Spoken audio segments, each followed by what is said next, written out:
Good afternoon, everyone. My name is Lindsay Wong, and I am the author and assistant professor of creative writing in the English department at the University of Winnipeg. I am a Chinese woman with blonde hair, and I currently have a Zoom background featuring my forthcoming short story book, Tell Me Pleasant Things About Immortality. And it has neon pink and blue mushrooms on a black background. I want to welcome you all to our fourth event for a publishing speaker series. And today, I'm very, very excited that we have a Q&A with literary agent Léonicka Valcius from Transatlantic Agency. Where I'm so grateful that you took the time to come out today and talk to us and share your knowledge. So thank you so much. Today's event will be recorded. So if you do not want to be in camera, we ask that you keep your video off. We also ask that you keep your mics muted throughout the presentation. We have a lot of questions submitted already, so we will only turn to chat if there is time. And we want to thank the English department and the Critical Race Network for funding our event. Before we start, I'd like to give the land acknowledgement. The Department of English at the University of Winnipeg acknowledges that we live and work in the territories of the Anishinaabe, Cree, Dakota, Dene, Métis, and Oji Cree nations, and the University of Winnipeg sits in Treaty 1 territory, the ancestral and traditional homeland of the Anishinaabe peoples. As a settler of color writer, I am not only committed to honoring and following the lead of the land, water, and cultural protectors of this space, but I also am a constant and forever student of the remarkable stories and their tellings by Indigenous peoples here and around the world. So thank you all for coming today and coming to the space. And if you feel moved to, please share where you're coming from in the Zoom chat. I'm now going to be introducing you to Lindsay Taylor, who is a fourth year English major and a theater minor, who was in my short story workshop last year, and she's an emerging writer, and she will be introducing Léonicka. Thanks, Lindsay. Thank you, Professor Wong. My name is Lindsay. My pronouns are she, her. I'm a woman with glasses and dark hair pulled into a ponytail. I'm wearing a dark red shirt with flowers on it. My background is of a blue wall with a bookshelf and some picture frames in the background, and I will be introducing Léonicka Valcius. Léonicka Valcius is a literary agent at Transatlantic Agency, representing commercial and genre fiction for adults and children. As the founder of #DiverseCanLit and the former chair of the Festival of Literary Diversity, working with writers of color is a key part of her mandate. Léonicka previously worked on the online and digital sales team at Penguin Random House Canada, as the French book buyer for the Scholastic Book Fairs Canada, and as a book sales and marketing instructor at Centennial College. She is currently a JD candidate at the Lincoln Alexander School of Law with a special interest in intellectual property law, labor law, and entertainment law. Please give a warm welcome to Léonicka Valcius.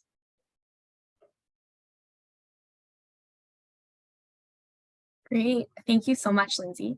So Léonicka, I sent you some of the questions ahead of time, and we have a lot of really excited and eager students here to learn from you. Could you maybe describe the role of a literary agent and maybe walk us through your day?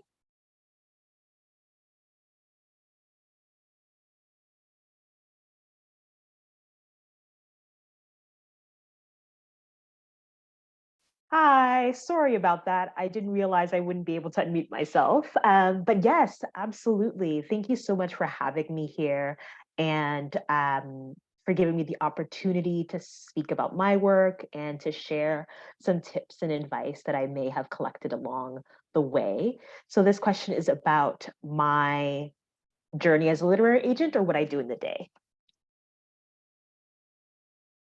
Oh. I think I'm on mute. Yeah. Maybe you could describe the role of the literary agent first, and then tell us about your day. Sure. What you do today. Thanks. So I like to describe the literary agent as the writer's business partner. I know sometimes people compare it to a marriage, but I think that's a bit too intimate, and it ignores that this is a professional relationship for business purposes, right?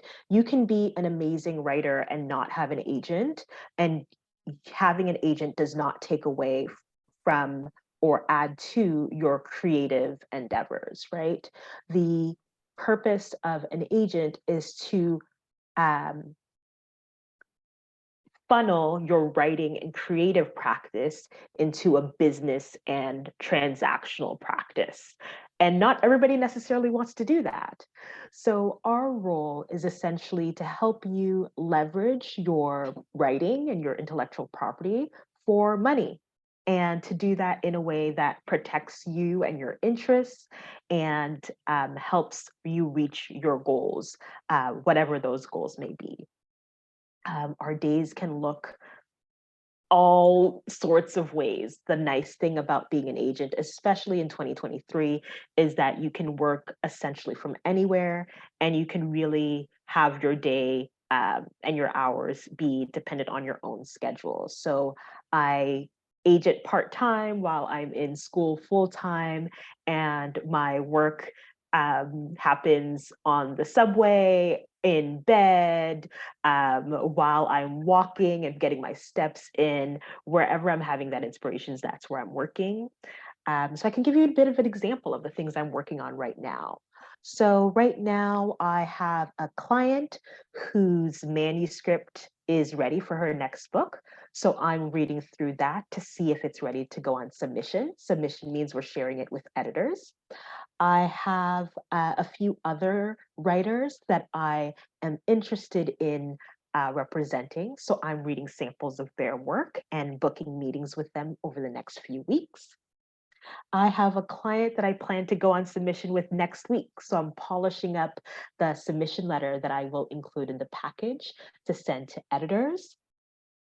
Something else I'm working on is my crafty nudges to editors who already have another one of my clients' books. They've had it for several weeks now, and I want to be like, hey, how you doing? What do you think about that awesome book that I sent you? And finally, I'm also getting in touch with marketing and publicity for two of my clients' books that are coming out in February and March, respectively. Forgive me for plugging, but that's part of my job. The Moonlight Blade by Tessa Barbosa is out in March 21st. That is a YA fantasy romance rooted in Filipinx culture. And Not the Plan by Gia de Cadenet comes out in less than 2 weeks on Feb 7, and that is a contemporary romance. So I'm excited about both of those. So I'm trying to pull all the levers to make sure they have successful launches. So that's a little bit about not a day in the life, but maybe a week in the life. That's amazing. I think I've seen some of the books you mentioned online and Instagram, and really looking forward to reading them and sharing them with the class. So at what stage of someone's writing journey would you suggest they look into getting an agent? I know we have a lot of emerging and aspiring writers here who are always thinking about, how do I get an agent? How do I publish a book? What would you recommend? I would recommend finishing your book. I know that sounds super basic, but it's necessary. And I used to say that's only necessary if you're writing fiction, that perhaps if you're writing memoir, you can technically go on submission with a proposal. But I'm finding that it is very important for you as a writer to know whether or not you can finish a full book. So even if you're writing nonfiction, before you get an agent, before you dip your toe in, again, transforming your creative practice into a business and transactional practice, really make sure that your creative practice is where you want it to be. Can you finish a book? Have you finished a book before? When you finish that book, are you proud of it enough to share it with others? An agent actually isn't the person who's going to give you feedback. So if you haven't had feedback on your book and you haven't had a commentary, it's not ready for an agent yet. What an agent and even an editor is doing, because some houses don't require you to have an agent for you to pitch to them, but the agent and editor are making a business decision on whether or not they want to work with you. And they often don't have the time or capacity to give you feedback to get your writing to the next level if it's not quite there yet, and if they're not ready to work with you. So really, at the basic level, you have to have a book finished that you're proud of and that you've taken to the end of your abilities, that you've worked. That doesn't mean it has to be a perfect book, but you've done everything within your resources and capacity to make it as good as possible. And when you walk into a bookstore or a library, you feel that, yeah, my book could be up there with those books. That's great advice. So often I know people are rushing to finish it, or they submit to agents too early when half of the book is finished. And they're like, oh, well, agents won't get back to me in a year and I'll have the book finished by then. And I think it's not a great practice. I would add the reason it's not a great practice is because agents will rarely look at your book again. So Mhm. you don't want the agent to reject your book for something you knew you were going to fix. Like, if your book is only half finished, I'm presuming it's a first draft. And maybe you're going to, once you finish the book, you're going to be like, you know what? I should go back to the beginning and put a little foreshadowing in there because this is going to be really important at the end. If you haven't written the end yet, you don't know what's going to be important, right? And the process of writing refines your writing. And so by the time you finish the book and have shared it with your writing class, shared it with other readers you know, shared it with people you love, shared it with people who you don't love, then you'll see that your writing has gotten stronger and wish that you could take it back and say, no, don't look at that version. I've made it better. And by that time, it's too late. So you really want to be happy with it before you send it out into the world. That's great advice. You hear that? Finish your manuscript and spend time polishing and revising. So often, I think readers don't know how much work writers put into their drafts and our revisions. We spend most of our days just, at least I do, I spend it talking to myself in Microsoft Word. Mhm. Great. And when you're looking at a manuscript, so someone sends you a manuscript, how much do you read before deciding on whether you'll go forward with it or not? And I think they want to know if you read the whole thing, or do you know whether you want to work on a book after a certain number of pages? This is hilarious. I got the opportunity to see these questions in advance, and I panicked at how many there were, and then I went through and kind of like bolded the ones that I liked the best, and I love this question. Um, so when I was open to queries and was getting queries all the time, it was very anxiety inducing because there's so many, and I'm very indecisive. Um, so I'll say the easiest part is saying no. And I think I can speak to the majority of agents as well. Saying no is very easy. I can tell if a book is not for me. Sometimes just the query, I don't even open the pages. I'm like, nope, it's not for me. Not necessarily that it's bad, but it's not what I would want to uh, um, work with. So all of it is a process of how early can I say no to move on to the next one that I might potentially say yes. I don't know whether it's a yes until not only have I read the whole book, but I've met with the author. So yeah, I have to read the whole thing because something, like, as we know, ideas are not protected, right? Multiple people can have the same idea, the same premise. But it's you who has to execute it. And did you execute it in a way that resonates with me and in a way that I think will sell well? Like, there are so many books that I have read the whole thing, and I'm just like, it didn't do what I needed it to do. And I don't think it's quite there yet. And so I do something that's a little foolish, but I can't help myself. I usually write a really long feedback letter, or I have been known, if I'm a big fan of the writing, to like schedule a call with that writer and be like, look, give me 15 minutes to tell you why I said no. I really loved this, but it's not quite there. But yeah, I do have to read the whole thing because, especially narratives, it's about the full book. Nobody's, if it falls apart at the end, then the book is not good, even if the beginning is strong, right? So yes, full book. It's good to know.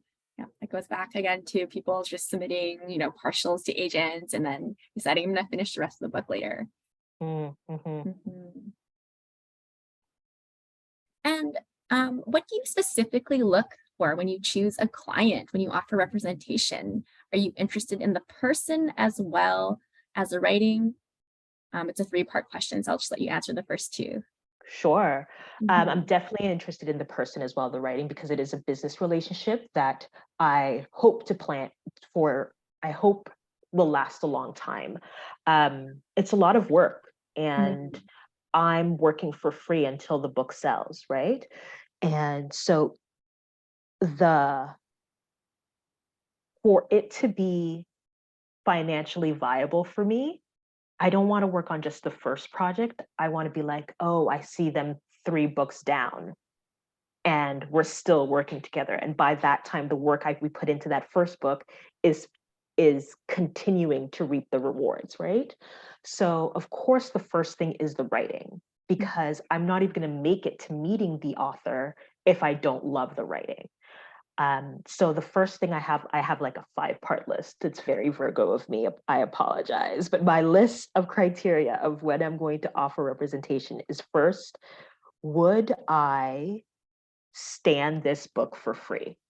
Like, am I gonna be on social media like raving to people about this book, even if I'm not the person who represents it, right? Like, we work in the book industry, we are readers ourselves, and sometimes we just love books. So if I have to do this for free, would I still do it? And it has to be a yes for my clients, because for the most part, I will be working for free for a long time. And so I can't get jaded and bitter about the freeness of my work. I have to be excited to read it every time. I have to get angry at the characters every time. I have to want to be able to throw the book across the room each time I read it. It gets me that hype. So that's the first thing. The second thing is, what potential do I see in this book's, like, the sales potential? I have a sales and marketing background, so I'm always thinking about the distribution. How big is the niche? Is this something that could cross over both YA and adult? Could it cross over to multiple genres? How wide is the audience for this book? Um, and then related to that is, how quickly can I get it to editors, right?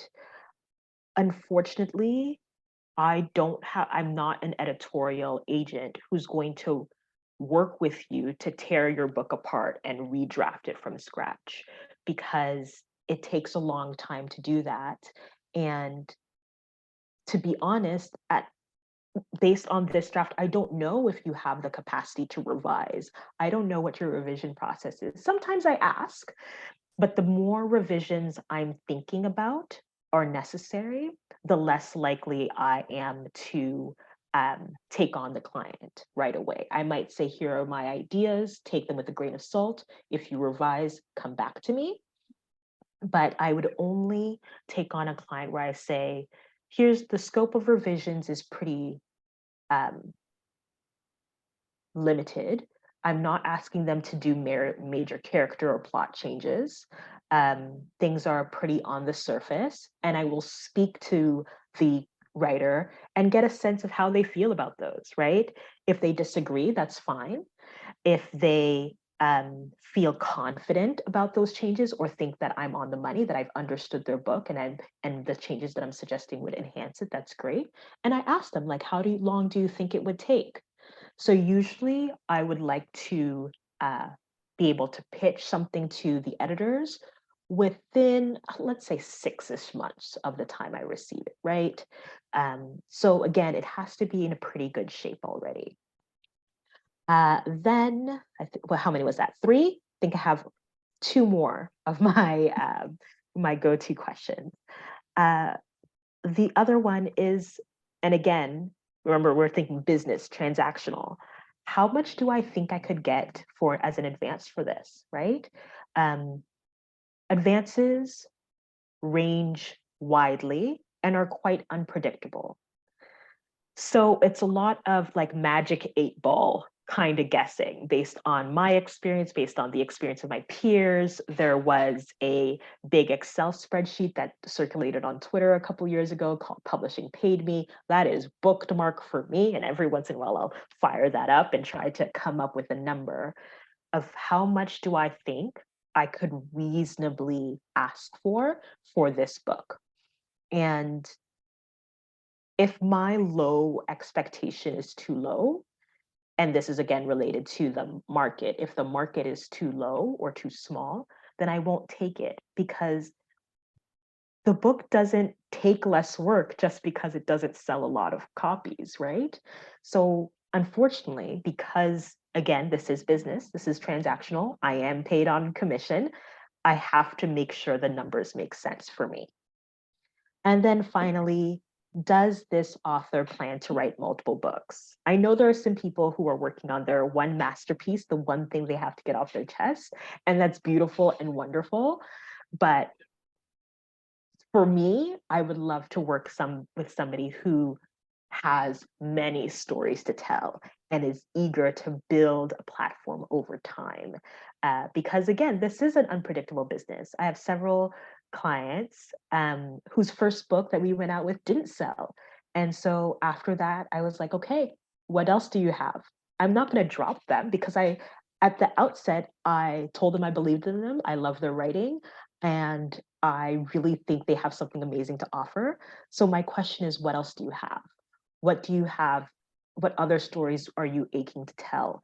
And let's work on that until the world is ready for that first book that didn't work out. That's great advice. And students, I think if a literary agent wants payment up front, you should always run, right? Oh, yeah, no. Yeah, always run. Yes, the old adage, not that old, but the saying is, money flows to the writer. Mm-hmm. Yeah, that's true. And what kinds of things would make you not want to work with an author? Are there any red flags?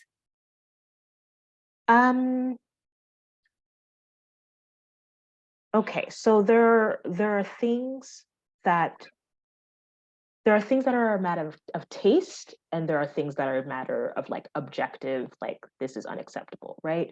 So lack of professionalism is across the board unacceptable. I would not want to work with them. Any bigotry or views that are contrary to my values are unacceptable. I would not work with a person like that. And then there are things that are a matter of taste, right?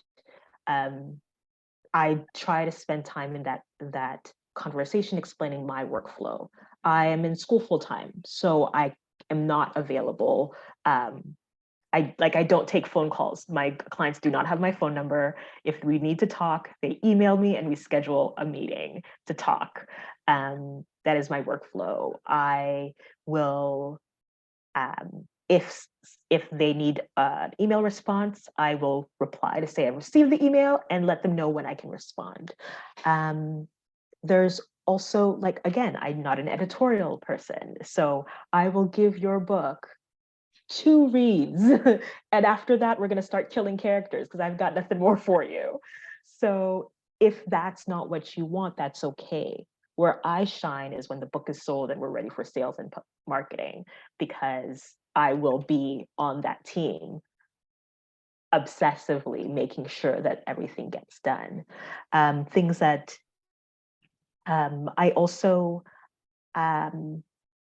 it's really important that my clients communicate, right? And communicate what they need. So and then there's things that are just genre stuff. I don't work on certain genres, not because I don't think they're valuable or that they're bestsellers, just because they're not my cup of tea. I'm not really a memoir person. Even celebrity memoirs, it takes a lot for me to be like, fine, I'll read that one. And then usually I'm like, it was okay, I guess. Even if it was stunning, right? I'm not a thriller or horror person. So your book may be excellent, but I'm a fraidy cat, so I'm not going to read it and love it. So there's a variety of reasons I may not take a client, and some of them are not personal to the client at all. There's nothing they could do to change that, and they shouldn't change it because there's another agent that would probably love those same qualities. Mhm. Yeah, that's so interesting because it shows that, the writing and publishing, it's so subjective, right? What Mhm. works for one person doesn't work for another person. Like I get scared when people want to call me, right? So that email thing would work. Maybe it's a millennial thing. Um, but then I'm also a very editorial person. So I think I do like 6 to 10 revisions with my own agent um, as well. So it's really about the writer and the agent and finding the right fit for sure. Mhm. Great, thanks. And the next question, someone wants to know, is indie publishing easier than traditional publishing? And should an author still pursue an agent after they publish independently?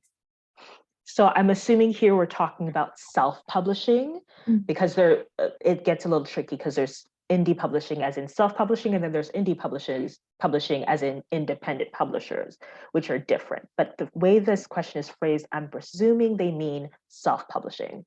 Self-publishing is not easier, but you have more control. So if you are a organized and entrepreneurial person who has the time, energy, and or resources, absolutely to consider self-publishing. And it depends on your goals, right? You'll have to invest some time, some money, and some effort, but the returns are yours. You're in control of the process. You're in control of everything essentially because you are filling the function that your publisher would do. The design is on you, the production is on you, the distribution is on you, the marketing and publicity, that's all on you. So I would never call it easier because all the functions, everything still needs to get done. You still need to have the book copy edited. It still needs to be proofread. It still needs to be typeset and laid out properly. But it's just a matter of who is doing it.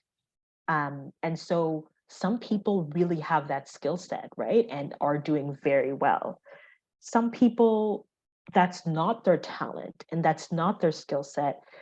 And they're writers.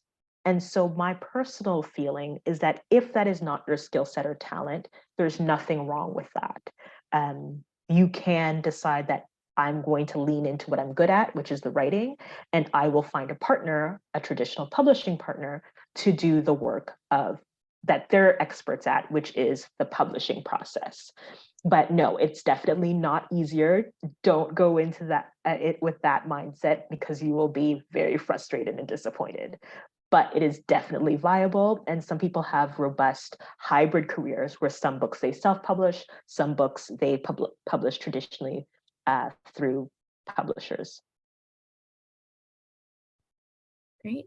And so can you talk a little bit more about that hybrid publishing? The second part of the question, someone was saying, like, should the author still get an agent after they publish independently? Do agents still want these authors? Well, it depends on what their plan is, right? So remember that an agent's job is to sell your intellectual property rights to somebody else.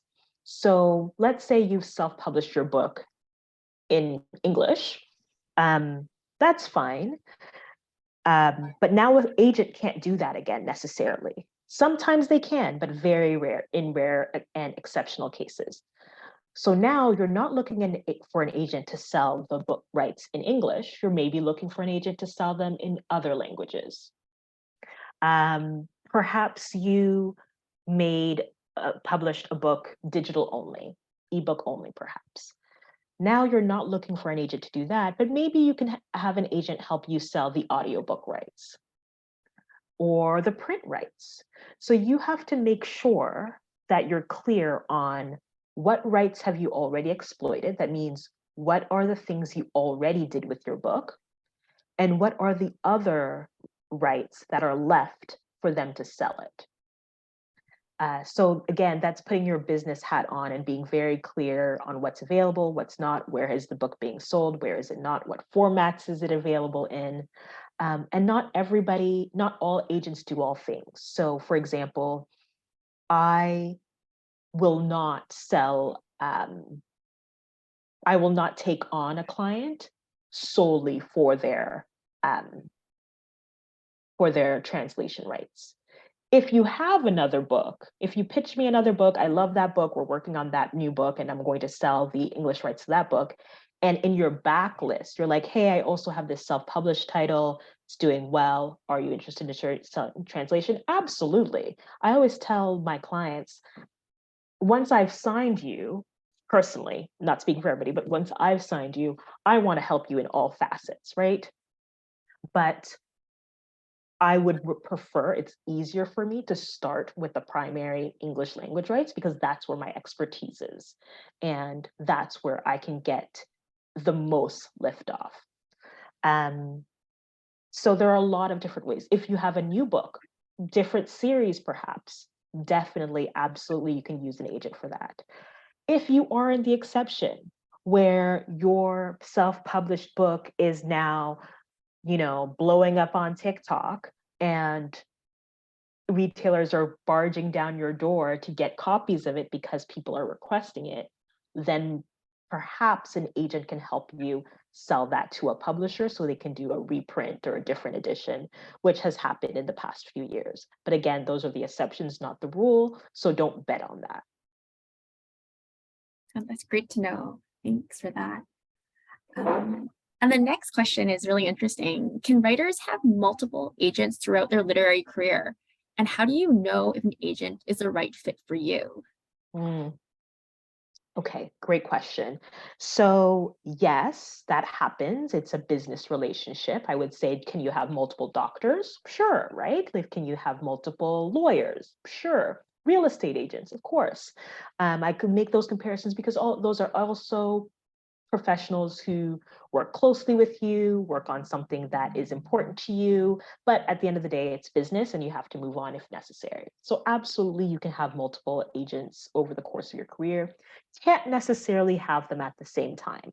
It's quite rare for you to have somebody at the same time.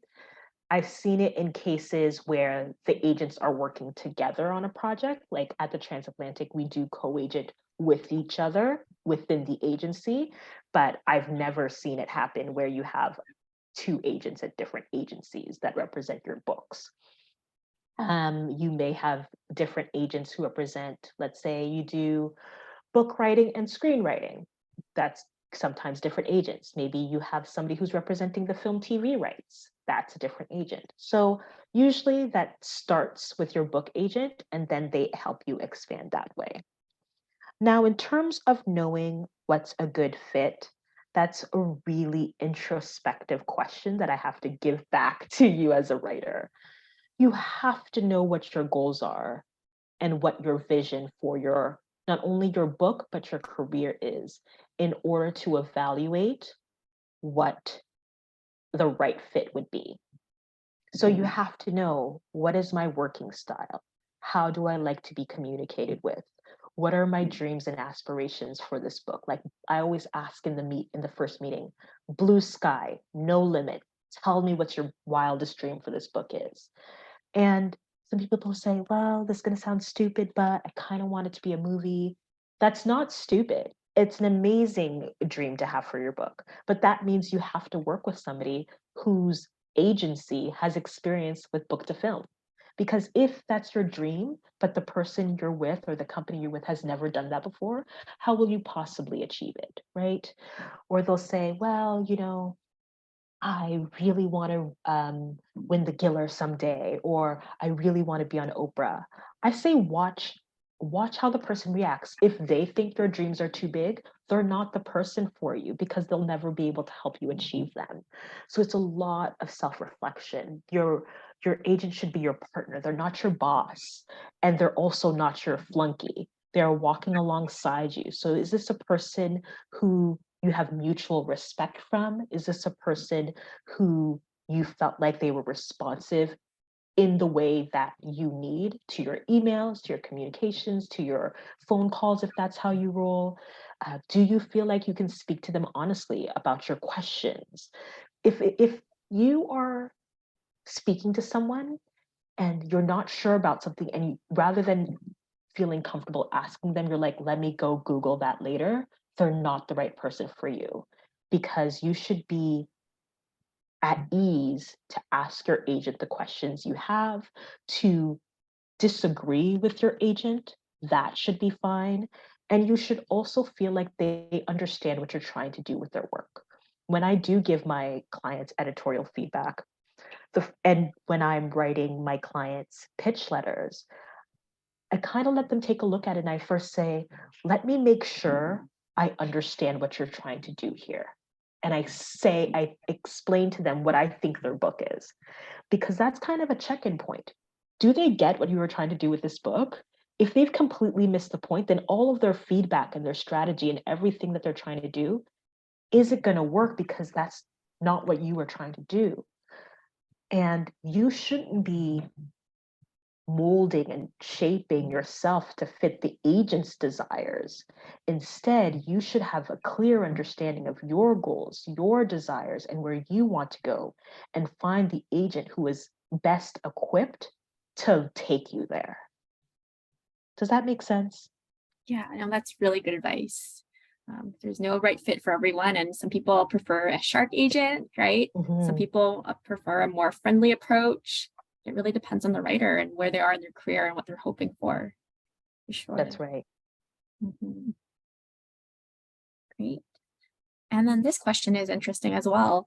Are publishers interested in hearing from diverse voices? And do you find the market is finally trending in favor of diverse characters and voices, even in speculative genres, such as POC and LGBTQ? I love this Very question. complicated, complex question.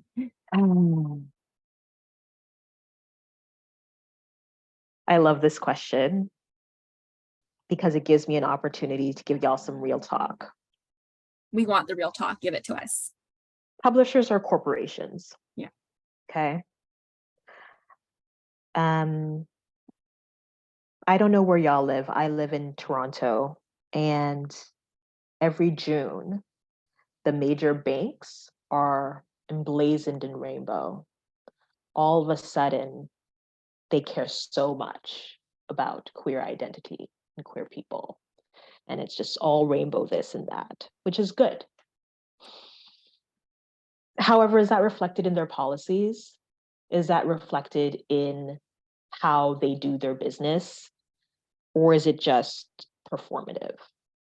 I don't have the answer to that. But I think if we remember that a business and a corporation's primary goals are to make money until proven otherwise, then we can properly set our expectations for their behavior and protect ourselves against that potential behavior. So when I told people in 2018 that I was going to become a literary agent, and that I primarily wanted to work with people of color who are writing commercial and genre fiction. I love literary fiction, but identity questions are not what fires up my heart.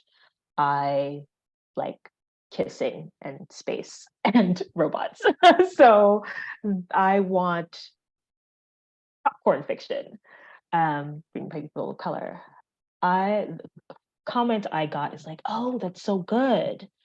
That's really trending right now. That person doesn't get it. But that person meant well, and that person was an exec in publishing. And I think they reflect the sentiment of other execs. So yeah, maybe it's trending right now. But if it was trending, I think it's on the downswing. We can look to what's happening in the US. Canada always likes to follow the zeitgeist of the US, even if it's only 2 or 3 years later. But there's a rash of banned books in the US, and they're primarily people of color, queer people whose books are being banned. That is not by accident. And there have been waves of diversity initiatives before. I would look up the work of, the name escapes me because I didn't prepare, but that's okay. I would look up what was happening in US book publishing in the 90s. and actually even in Canada, around the time where Austin Clarke was being published, for example, there's always a wave. And then, you know, people are successful, they win awards, they are bestsellers, and then they're like, okay, that's enough of that. And then they go back to business as usual, usually because of some economic downturn, right? And in the 90s, it was the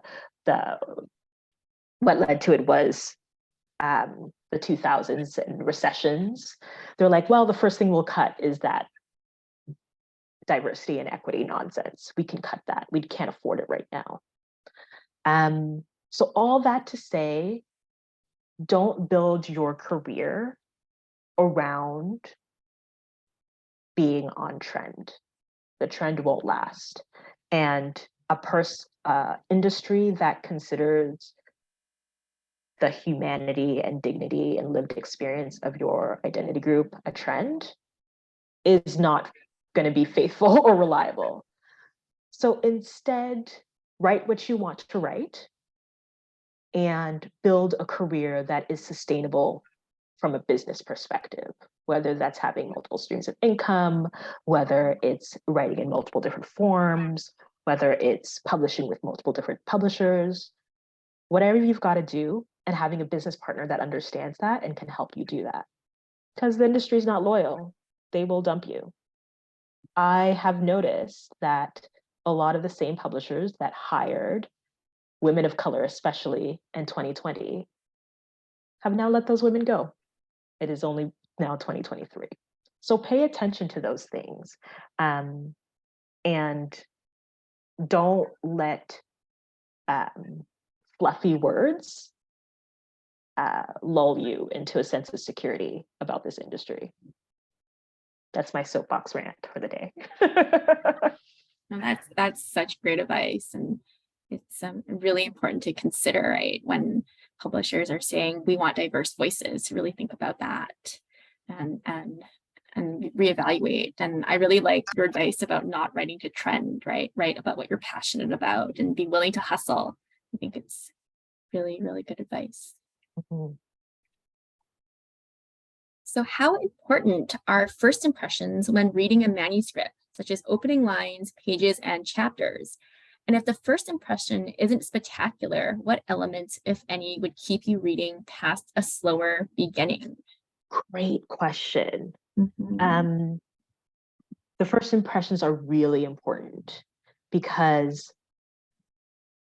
I'll use myself as an example. I am working on commission. And so the time I put into something doesn't necessarily, like, it's not like the more time I put in, the more money I make. So instead, I'm looking for the thing that I think will be a hit. And I'm trying to use my time as efficiently as possible. And for the most part, queries are like a time suck. Like the time I spend reading queries, I may never get back. And I know that. So I'm trying to make a definitive decision as quickly as possible. So if the impression is very bad, it does have an impact. If I don't like it, I'm not going to keep reading. I'm looking for the quick no. It's like, no, this is not the genre I represent. No, that book is too long. No, it doesn't seem to have a plot. No, they didn't include the materials I requested. That said, once I get to the pages, so this is all query stuff. Once I get to the pages, the first impression is what's the quality of the writing? So in the first 20 pages, I'm looking like, can they write? If it's a no on writing, then I'm not going to go further. But if you can write and your writing is good, and I'm assuming it is, you're here, then I'm looking like, am I engaged? If it's a no on engagement, you might squeeze through on your synopsis. And I know writers hate having to do a synopsis, but what it does for me is help me know whether I don't like it or if it's just I would like it if I kept reading. So sometimes I'll be reading the beginning, I'm like, oh, it's not quite clicking for me yet. And I'll open up the synopsis and I'm like, oh, I see. The big inciting incident is going to happen maybe in the next chapter. Let me keep going. Or, oh, I see where they're going with this. Maybe my feedback will be to do a little rearranging and then it will work.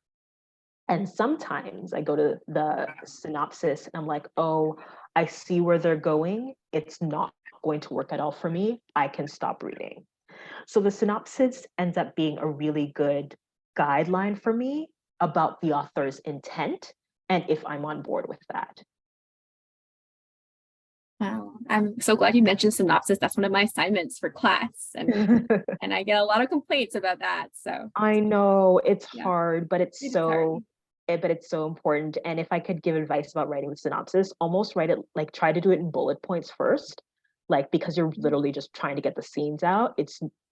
It's about getting the full book on the page, and then you can make it pretty afterwards. That's really good advice. We should try that in class. Mm.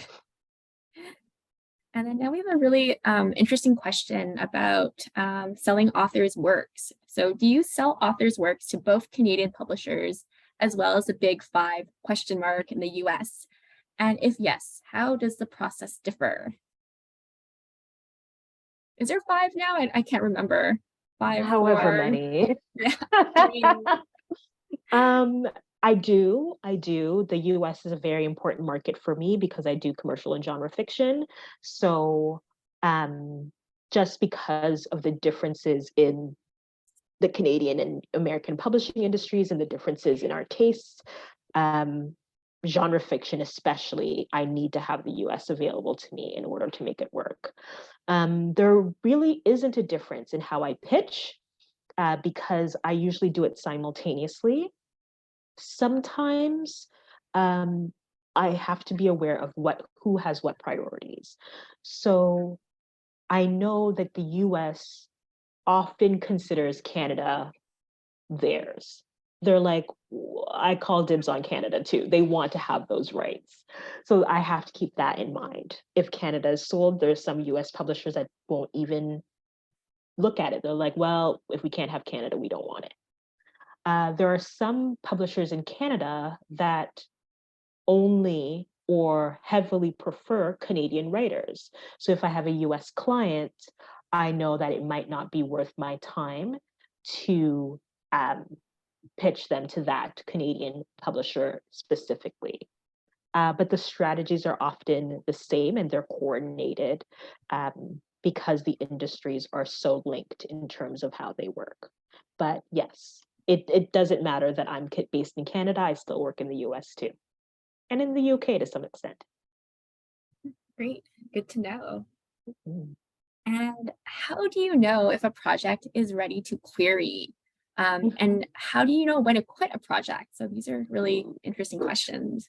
Okay, so to clarify, how does the writer know when they're ready to query, or how do I know when I'm ready to send it to editors? Um, I think both are interesting questions. Okay, so If I'll you go want to with answer both. them, yeah. The answers are similar. You're ready to send it out when you've done all you can.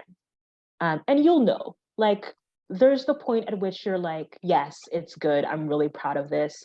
Anything they could say would be new information, right? Again, you don't want to be rejected for something you knew you wanted to change. So when you've gotten to the point where you've received your feedback and you've made all the changes you want, you now like where all your character arcs, you like the plot, you think it's solid, then you're ready to query. That's not to say you won't revise again. It just means you're now at the end of what you can do. And I take the similar process with me sending out to editors. I won't send it out to editors if I think there's still work to be done, because I want to be proud of it. It's my reputation too. I want to be known as an agent who sends out good stuff, so they keep opening my emails. So if there are things in there where I'm like, oh, I don't know, I think they might reject it for that, I won't send it out, and I'll keep working with my client to get it to the place where it's good. That's not to say that I think it's perfect or that I think it won't get rejected. But again, if it gets rejected, I want it to be rejected for matters of taste, right? maybe you don't like that voice. It's fine. We loved it. We really liked that joke. So that's why we left it in. It's fine if you're not funny, those kinds of things. But if I feel like there's something that we can still fix, then we will wait until we fixed it. Yeah, that's a good point. Because you only get one chance with agents, you only get one chance with editors, right? That's right. So it has to be as close to perfect as possible. That's right. And one thing to remember is often you only get one chance with the publishing house. So for most places, you're picking that editor. That editor works in an imprint with like maybe 5 to 10 other editors. If they say no, they're saying no, they could be saying no for their whole team. So you really want to be confident. It's not like you're not 100% sure, but you're pretty confident. This is not your first draft. This is not your shooting out there to see what'll happen. It's like, no, I would buy this. I'd read this book. I'd rate it 5 stars. Great. And how do you know when to quit a project? I think with writers, when they're querying agents, how do they know when they should give up? So I tell writers that rejections from agents don't count unless they've read the book.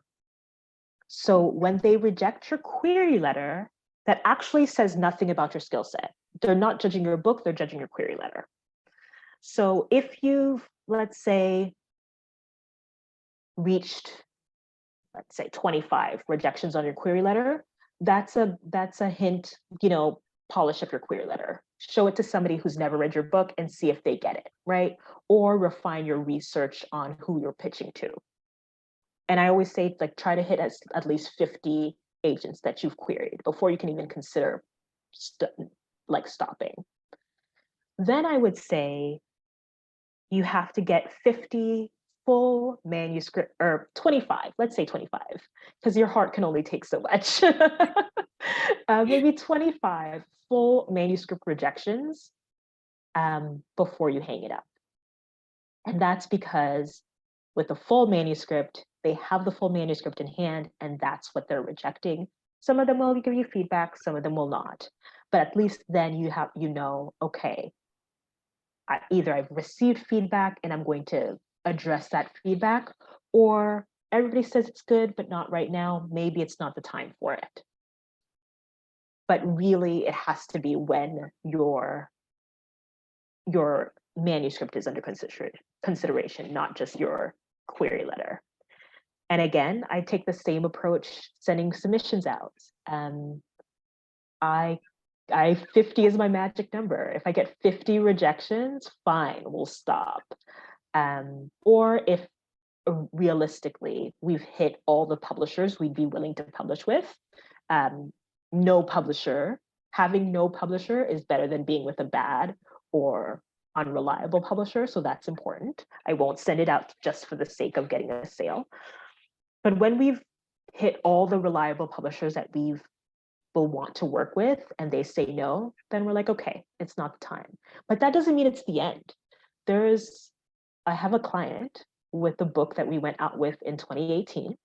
It didn't hit at the time, but it's going to hit this time because it was fantasy romance. At the time, people were like, oh, I love it, but it's too fantasy. And then the fantasy people are like, oh, I love it, but it's too romance.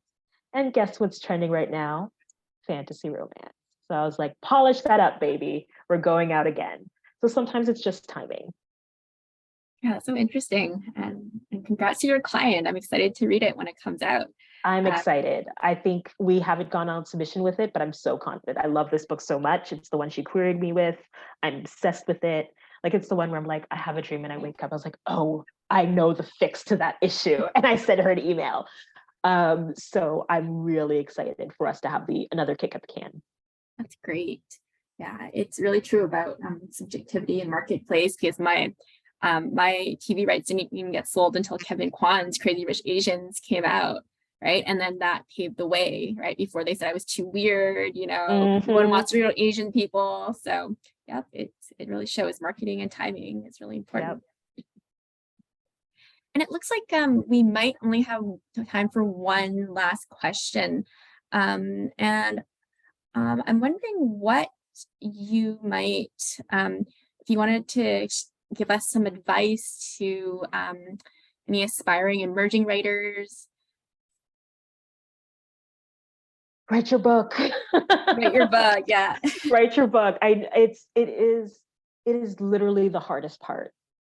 Writing that, like, when you finish your book, like, throw a party, because that is the hardest part. You can't revise if it's not written, so write it. You can't pitch it if it's not written, so write it. You can't market anything if it's not written. Like, it's literally the hardest part.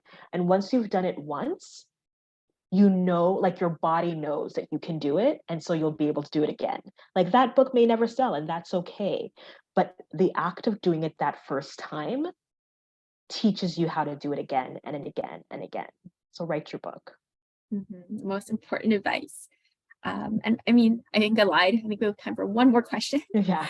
Do you want to tell us about some books that you have worked on and what your clients are currently publishing? What should we all be excited about? What should we all look out for?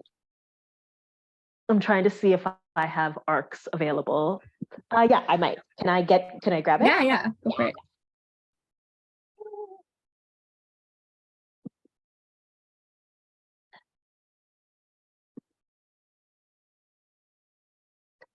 So this is not the plan. Ooh. It's so pretty. It's the second in a series of standalone romance novels. It's about two people whose past relationships, or who have been in relationships with like toxic and harmful people, who made them question if they should be can be in a loving relationship. So it's sweet and spicy, but also has some depth and heart. So I love this one. The Moonlight Blade is just such fun fantasy, and Tessa Barbosa, her writing really is about addressing the colonialism in the history of the Philippines. So definitely check that out. And then forthcoming in August, do I have those? Yes, I'm going to grab it too. Sorry. No, go for it.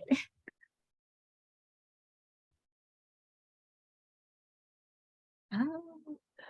This is Falling Back in Love with Being Human, Letters to Lost Souls by Kai Cheng Tom. Kai Cheng Tom is one of the most compassionate writers I've had the privilege to read. Like, she will stretch you to make you love people that you don't want to, right? Like, she says, that person that has harmed you, that person that you're bitter against, the person who is actively trying to ruin your life, love them anyway, because they are human, they are deserving of dignity, and we can make space for that. So definitely recommend that. This is a collection of poetry, prose poetry, and letters, essentially, very reminiscent of litanies if you were raised Catholic at any point. So I'm super excited for people to have the chance to read that. All of these books are available for pre-order, so get your clicky fingers ready. And yeah, I'm excited to have those out in the world, and also to read the works that you all will pull out into the world. Oh, thank you for that. That's so nice. And I'm so excited for those books. Thank And you where for can inviting me. Thank you. And where can we find you online? Absolutely. My name is Léonicka. For the most part, it's pretty easy to Google. On Instagram, I am Léonicka_. I'm also Léonicka_ on TikTok, trying to do the TikTok. So join me there. And on Twitter, which is increasingly a place that I don't want to go, but I'm at Léonicka there as well. All right. Thank you so much for your time. That was wonderful. It was so interesting to hear your process and to have your insight with us. So thank you again. Y'all clap. It was my pleasure. Thank you. I know we all have class, so I'll see some of you later, and have a really good day, everyone. Thank you again. Bye now. Bye.